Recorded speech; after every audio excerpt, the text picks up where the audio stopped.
ধর্ষণের অভিযোগ আসছে নাদিয়াল থানা এলাকা থেকেও, সেখানে ধর্ষককে গ্রেপ্তার করেছে নাদিয়াল থানা।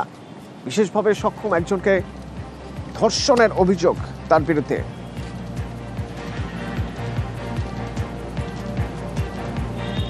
রৌনক রয়েছে আমার সঙ্গে সরাসরি। রৌনক, ঠিক কি হয়েছে, পুলিশ কি বলছে?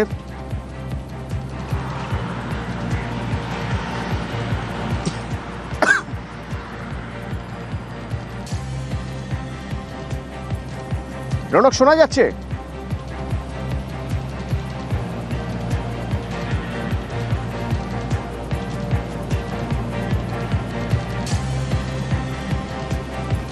গতকাল রাতে এই ঘটনা ঘটায় অভিযুক্ত বলে জানা যাচ্ছে। অভিযুক্ত মোহাম্মদ ইয়াসিন, আয়ুবনগরের বাসিন্দা মোহাম্মদ ইয়াসিন। বিশেষভাবে সক্ষমকে ধর্ষণের অভিযোগ তার বিরুদ্ধে। রৌনক রয়েছে সরাসরি। রৌনক, কি জানতে পারছি আমরা এই ঘটনা সম্পর্কে?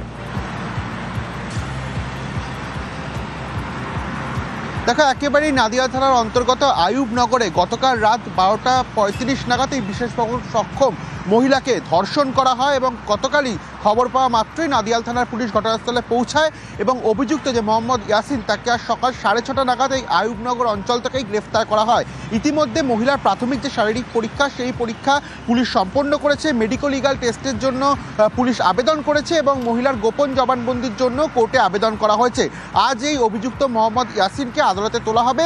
যেটা জানা যাচ্ছে, মহিলা যে অভিযোগপত্র লিখেছেন যে তাকে ধর্ষণ করা হয়, গতকালকে বাড়িতে ঢুকেই মোহাম্মদ ইয়াসিন ধর্ষণ করে, মারধর করে এবং তারপরই পুলিশকে অভিযোগ জানানোর প্রায় 6 ঘন্টার মধ্যেই পুলিশ এই মোহাম্মদ ইয়াসিনকে গ্রেফতার করেছে। গোটা বিষয়টি ইতিমধ্যে তদন্ত করে দেখছে নাদিয়াল থানার পুলিশ। ইতিমধ্যে গোটা বিষয়কে কেন্দ্র করে ধর্ষণের অভিযোগে মামলা রুজু হয়েছে এবং আদতে এই মোহাম্মদ ইয়াসিন একাই ছিল না এর পেছনে আরও কয়েকজন ছিল, গোটা বিষয়টি কিন্তু খতিয়ে দেখা হচ্ছে। অতনু।